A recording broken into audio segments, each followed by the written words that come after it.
to your life. بسم الله الرحمن الرحيم الحمد لله رب العالمين اللهم صل وسلم وبارك على محمد وعلى آله وصحبه أجمعين. First of all, I apologize for being 10 minutes late. I completely forgot, the session today. Second of all, if you still remember, we did discuss the 8 different eligible zakah recipients of zakah last week, and it is time to move on. If you remember, we said that if Allah subhanahu wa ta'ala designated 8 different categories to be the eligible zakah recipients, it means that others are not. It means that there are like other categories who are not eligible zakah recipients. As you see here in the list, the rich, if someone is proven to be rich or to be self-sufficient, he does not have to be wealthy or to be rich. At least, he finds all the the necessities and the basics to survive and to live. All the needs are satisfied. Okay, that person actually cannot take from zakat al-mal. Question here, like practically question that I receive a lot.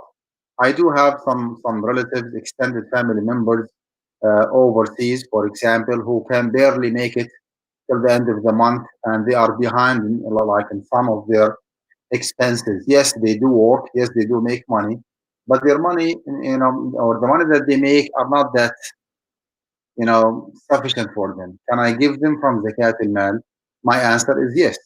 My answer is yes, because that person is not self-sufficient. Leave aside to be rich. Yes, he works. Yes, he makes money, but that money actually keeps him always behind with his financial obligations. So yes, we can definitely give him from zakat al-mal.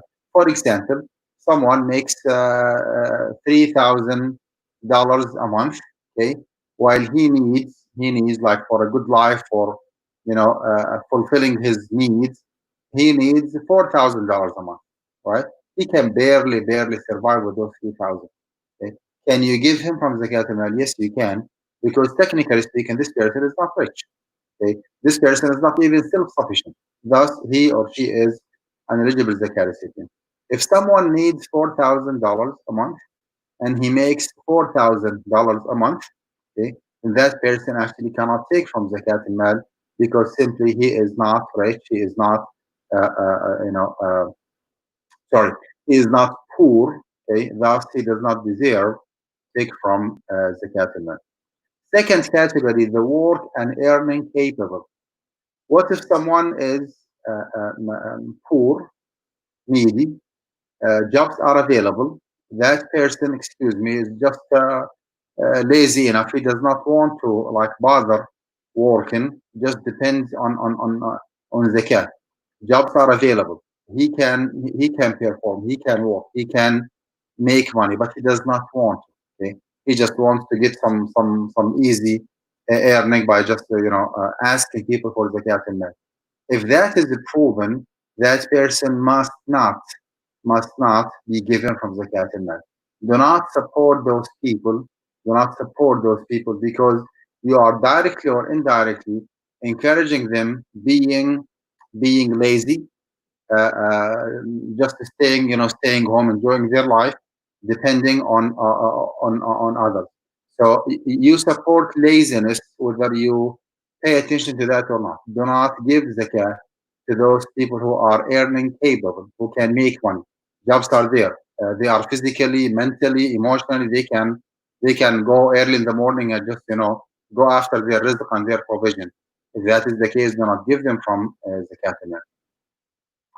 Devotees who refuse to work, like monks, like worshippers.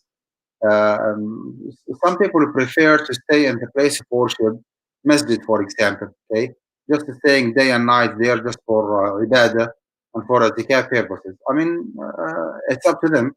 I'm not saying this is bad, but those people actually are not providing any service, are not in any capacity supporting the society. They are not doing anything. They are not working. They are not adding any value to the society. Yes, they benefit themselves by worshipping Allah subhanahu wa ta'ala, more than others. but at the end of the day, they are not supporting the society at large. So those devotees, okay, devotees just staying like monks or ruhban or ubbad, staying in the masjid for ibadah purposes, they are not supposed to take from zakat al-mal. Uh, what if a student, okay, college student, whether on an undergrad or graduate level, pursuing a degree in whatever, in chemistry, in math, in physics, in science, in Islamic studies, in Islamic finance, in engineering, in medicine, okay, and he or she is unable to catch up with his expenses, can you give him from zakat al-mal? The answer is yes. Okay. I've been told, by some of my mashayikh a while ago that those who pursue degrees in Islamic studies are eligible to take from zakat, but not otherwise. Like if they pursue anything else, if they are majoring in anything else, you cannot give them from zakat al-mal. This is absolutely, with all due respect, this is incorrect. Incorrect. I mean, who said that every single student has to, specialize in Islamic studies, right? So anyone, my answer is anyone who pursues beneficial knowledge, okay, that the society at large benefits from that major, from that knowledge, from that area of specialization, medicine, engineering, math, physics, astronomy, economics, finance, whatever. Leave aside Islamic studies, then definitely that person, if he is insufficient, okay, insufficient financially, then definitely he can take from zakat al-mal. Renouncers of Islam, whether those people claim to be Muslims or claim to be non-Muslims, as long as someone is adopting a very clear stand that he is against, against Islam and Muslims, that person actually is not supposed to get from zakat al-mal. I said several times that zakah is collected from Muslims, Muslims only. So even if we live in a Muslim society, the Muslim government or the Muslim regime is not supposed to ask people of different faith to pay zakat al-mal, because this is a kind of ibadah. It's a formal act of worship, right? Having said that, if zakah is collected from Muslims, then it is fair enough actually to give that zakah, to redistribute that zakah to Muslims as well. If zakah is collected from Muslims, then it is fair enough to pay that zakah back to Muslims only. This does not mean that a Muslim cannot or should not, okay, or recommended not to give sadaqah and donation, charity to others, Muslims or non-Muslims. Well, it is a devotion. It's a rewardable act actually to give, those who are in need, regardless of their religion, regardless of their religion, whether they're Muslims or Christians or Jews or atheists or Hindu or whatever tradition or religion they might embrace. It does not make any difference. You can give anyone. Okay? But when it comes to zakat al-mal in particular, you need to be extra careful and extra conservative. Zakat is to be collected from Muslims, thus to be given back to Muslims. Close dependent relatives, parents, grandparents, children, and grandchildren, and the wife of the zakah payer. Okay, let's keep it simple. All the ascendants and the descendants are not eligible zakat recipients. Your parents, grandparents, grandparents, and up, right? Your children, your grandchildren, grandchildren, and down are not eligible zakat. Why? Because there is a mutual sponsorship responsibility between both parties, between the zakah payer and those people, okay, ascendants and descendants. Okay. Uh, for example, even if you are 50 years old and your dad who is still alive, 75, 80 years old, if your dad is in need for your sponsorship, if your dad is in need for your money, and you can sponsor your dad, you do have the financial ability of supporting your dad, then you have to support your dad. You have to support your dad. Okay. And vice versa. You are 50 years old, your dad is 80 years old. You are poor, You lost your job, you were laid off, and your dad actually is well off financially. Does does your dad have to financially support you or sponsor you? Believe it or not, yes, he does have. Why? Because there is a mutual sponsorship responsibility between you and your dad. Between you and your dad, regardless of his age, regardless of your age. As long as he is in need, as long as you can support him, then you have to support him. As long as you are in need and he is able to support you, then he has to support you. And here's the standard. Whosoever is supposed to be sponsored by any of his relatives cannot take from their zakat. This is the standard. Whosoever is supposed to be sponsored or financially supported by his relatives cannot take from their zakat. Cannot take from their zakat. With this in mind, can you give your zakat al-mal to your siblings? Okay? Your brothers, your sisters, your direct blood brothers and sisters? Yes, you can. Leave aside their family members, like your nieces, your nephews, your paternal uncles, maternal aunts, and their family members, any extended family member other than your ascendants and your descendants are eligible zakah recipients. Of course, there must be another reason behind giving them zakat al-mal. Most probably, they should be like needy individuals.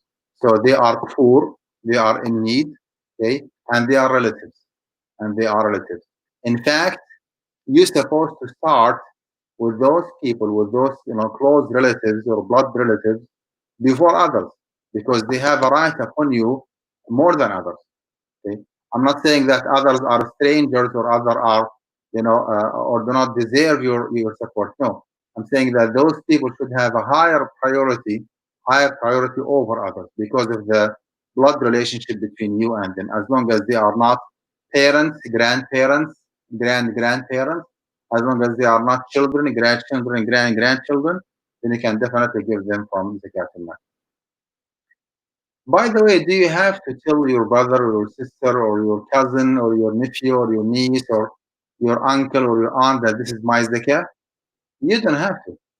You do not have to tell them that this is my zakah because basically, I mean, you will just injure their feeling. I mean, this is just the money. You can call it a gift. Yeah, and you are not lying. It's a gift from you to them. But basically, initially, this is your zakah. So when you say this is a gift, for you, you are not lying, and you are not supposed to lie. I mean, to start with, you are not supposed to lie to start with. Yes, it is a gift, but meanwhile, it is zakat al-mal. You have chosen to give it to them, over other people because of the close relationship or the blood relationship between you and them. No restrictions in distributing zakah. This is a good point. No maximum amount to give to one recipient. There is no ceiling here. There is no ceiling. Okay. Your zakah for this year is $10,000, and you found out that only one individual in your community needs, based on your assessment, based on your discretion, that person needs your zakah the most and he needs $10,000, right? And your zakah for this year is $10,000. Can you give him your zakah in full? Yes, you can. So there is no maximum amount to give to one recipient. There is nothing like in the Quran or Sunnah that you cannot exceed certain amount. Okay. Number two, no obligation to distribute zakah to all of the 8 categories. Unlike the madhab of Imam Shafi'i rahmahullah, according to the Shafi'i school of thought, that if you have the 8 categories available, like fuqara, masakin, amil alayhi, etc., then you have to distribute your zakah equally. 1/8 for the fuqara, 1/8 for the masakin, like the needy and the poor, 1/8 for the zakah workers, 1/8, etc. And actually, with all due respect, this madhab is not supported by any evidence. Okay? The only thing, the ayah, the verse in the Quran, إنما الصدقات للفقراء والمساكين, the ayah that designated those, or identified those 8 different categories. The only thing that you can benefit or derive from this ayah is that you cannot give your zakat to any category other than those categories. But there is no indication, leave aside, to have any obligation, okay, to give the 8 different categories. I wish you, you see the difference between the 2 different approaches. Whenever you decide to pay zakat al-mal, you have to limit yourself to one of those 8 categories. However, there is no indication, leave aside, to have an obligation to pay zakat al-mal to all 8 different categories. There is no dalil, there is no evidence for that. No obligation to give via cash money. That's absolutely correct. You can pay in kind. You can pay in cash. If you have cattle, you can pay your zakat cattle. If you have agricultural products and harvest, you can pay your zakat agricultural products or harvest. Okay. And meanwhile, you can convert your harvest zakat or agricultural product zakat into cash money and just pay it money. Okay. If the wheat that you have to pay zakah for this year worth $600, well, instead of paying your zakah via wheat like in kind, you can just pay $600, cash money, give it to the needy individual, and that will be sufficient enough. So no obligation to give via cash money. No obligation even to give all poor people in the area. Okay. Even if you decide to give your zakah to one category, you want to designate your zakah for this year only for the needy individuals or the poor individuals. You don't have to cover everybody. You know that we have 25 different poor people in the list of your masjid, for example, that those people are well identified to be fuqara, to be needy individuals. Do you have to like divide your zakah equally between those 25 people? There is no indication. There is no indication whatsoever. As I said in the very first point, you can give your zakat to only one individual. It's all about fairness and justice. Just be conscious to your Lord as much as you can. Use your own discretion. Use your own assessment. Study the cases before you decide. And once you make a decision, just move on. It's your money. It's your decision. Do your best to be fair enough with everybody. Okay, zakah payment. Few rules here to consider. Zakah year or al-hawl. Okay, al-hawl actually is the fiscal lunar year. Al-hawl means the fiscal lunar year or the zakah year starts once you reach the minimum threshold or the nisab. Uh, what do I mean by that? The vast majority of us, okay, including myself, not even all of us, pay zakah in the month of Ramadan. If you want to go with the book, you want to be like very accurate and very technical, in your zakah payment. Who told you that Ramadan is your zakat due date? Okay? Who told you that? Fiqh-wise, your zakat due date for the fiscal lunar year actually starts with the day in which you accumulate or constitute a nisab, which is several times that the threshold of cash money is 85 grams of gold. 85 grams of gold nowadays, if you're gonna do a very simple math, the gram of gold is for $55 times 85 grams. That is 400. Sorry, 4,675. 4,675, which means that if you do have a minimum of $4,675, then you are a zakat payer. You are a zakat payer. Once this amount is accumulated, is constituted, okay, then this is the beginning of your hawl. You wait for one complete year. Let's say that you accumulated the 4675 dollars. Let's say in Muharram or in Safar 15th. Well, your zakat due date will be Safar 15th of the next year, and then you pay zakat on Safar 15th of the following year, and on, right? So this is what I mean by zakat year or al-hawl starts once you reach the minimum threshold or the nisab. Okay? However, like in the real life, it's really hard to remember which day of the year you constituted, you accumulated an nisab. I mean, it's hard to remember, and that's why we just we just take it easy, and we set the month of Ramadan as our zakat due date, okay, or zakat due month if you wish, okay, because we start doing the math and calculating our zakah and distributing our zakah in the month of Ramadan. But again, by any chance, if you were able to discover the exact day in which the nisab is accumulated, that is the beginning of your fiscal lunar year. And upon the passage of one lunar year of that particular day or date, then you have to pay zakat. Could be Ramadan, could be outside Ramadan. Adjusting the zakat due date, ZDD stands for the zakat due date, is acceptable as long as you do not delay your zakat intentionally. For example, your zakat due date is in the month of Rajab, okay? And you do not feel comfortable keeping paying zakat al mal in the month of Rajab.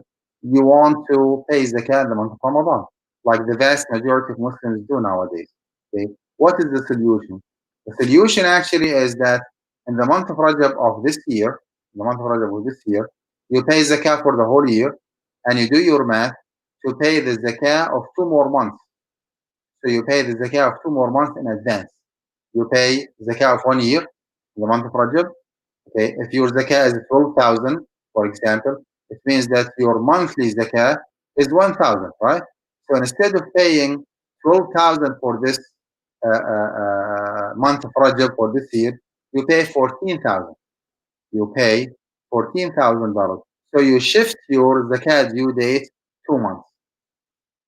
Next year, in the month of Rajab, you do not have to pay zakah because you already paid for Shaban, for Shaban and for Ramadan. So in the month of Ramadan, toward the end of Ramadan, you do your math and you pay your zakah. Okay. So delay in paying zakah is prohibited unless there is a legitimate reason, which means that zakah is like salah. And as we said in the beginning of this presentation a while ago, that in more than 85 places in the Quran, Salah and Zakah are connected together, are mentioned together. أقيموا الصلاة وآتوا الزكاة يقيمون الصلاة ويؤتون الزكاة, etc., etc. So in the same way that whenever it is Salah time, you stop everything, and you perform your Salah. Whenever it is Zakah time, you have to stop everything and you pay your Zakah. So do not delay the payment of your zakah. What if someone kept procrastinating and delaying zakat al-mal? Okay, I'm gonna pay next week, next month, after one, or until the zakat money is lost or stolen. Okay, here is the rule: losing the due zakah out of delay in paying it for the legitimate reason does not waive the zakat payer. If your zakah money is stolen or lost, okay, or you couldn't find that money, you are not free. You have to pay that amount back. Why? Because there was a negligence and carelessness from your side. There was a negligence and carelessness from your side. If the zakah due, okay, if the due zakah is lost without, like, in a way that, well, unintentional. I mean, there was no shortcoming, there was no procrastination, there was no negligence, there was no carelessness from your side. Yet, while preparing, for your zakah, the money is lost. Okay, and again, there is no negligence or carelessness or procrastination from your side. If that is the case, then you don't have to pay zakat al-mal. You're good to go for that particularly, and that's why I highly recommend whenever your zakah is due in the month of Ramadan, you should start preparing for paying zakat al-mal prior to Ramadan. So once the month of Ramadan starts, you are ready. You did your math already, and you just pay your zakat.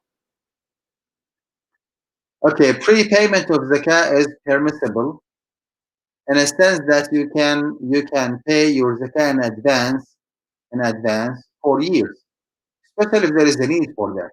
Okay, say for example you have a local project in your community and the leadership of the community made a call to the zakat payers that we need your money now, okay, to proceed with the construction or with the expansion of the masjid or with the parking lot of the masjid or with the building of the Islamic school, whatever the project might be. Can you pay your zakah in advance? Yes. Yes, definitely you can pay your zakah in advance.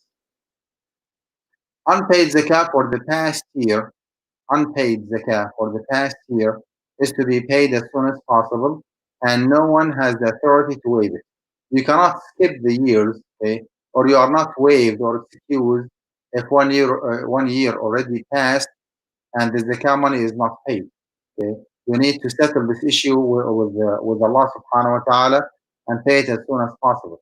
Yes, in this society here there is no authority. Well, unfortunately, even if you live in a Muslim society nowadays, I mean there is no obligation to pay zakat al-mal. This is really unfortunate. While you have to pay, your income tax, and the governments there in the Muslim world, they take it over seriously if there is any tax evasion, but they do not even pay attention to the importance of zakat. Leave aside to obligate people or their population to pay zakat al-mal. Although it's supposed to be the opposite. They should care about zakat al-mal more than anything else. But anyway, the point here is that unpaid zakah for the past year is to be paid as soon as possible, and no one has the authority to waive it. Okay? Even if you did not pay your zakah for 1 or 2 years, it doesn't mean that you're good to go. No, you need to make arrangements to pay off your zakah as soon as possible. What if someone did not pay zakah? What if someone did not pay zakah for the last 2 years? Okay, well, he has to pay his zakah for the last 10 years. This does not mean that he has to pay everything on the spot immediately. Rather, the least he can do is to make arrangements for that outstanding zakah balance to be paid as soon as possible. Maybe you can make an installment, you break it down to 2 or 3 years. Just do whatever it takes to make sure that you pay your zakah. Another rule: death does not relieve one from paying his zakah. It has to be deducted from his estate before the legal heirs take their share. And that's why in the wasiyah, I wish maybe shall after we finish this presentation about zakah, I can share with you the wasiyah, like the Islamic will, what to be included and how to set it accordingly. Okay, in the wasiyah, you should and the Islamic bequest or the final will. Okay, you need to indicate clearly that if there is any outstanding zakah payment, Allah forbids. I mean, what if you just passed away all of a sudden while your zakah is not paid? You have to indicate in your, Islamic will, in your wasiyah, that I want the outstanding zakah balance to be paid from the top of my estate before the distribution of my inheritance. See? Because Allah subhanahu wa ta'ala said in Surah An-Nisa, when he was deciding the shares of the legal heirs, like the father and the mother and the sisters and the kids and on and on. He said, من بعد وصية يوصي بها أو دين. That distribution of the wealth or the estate or the inheritance of the deceased has to be done after deducting من بعد وصية يوصين بها أو دين.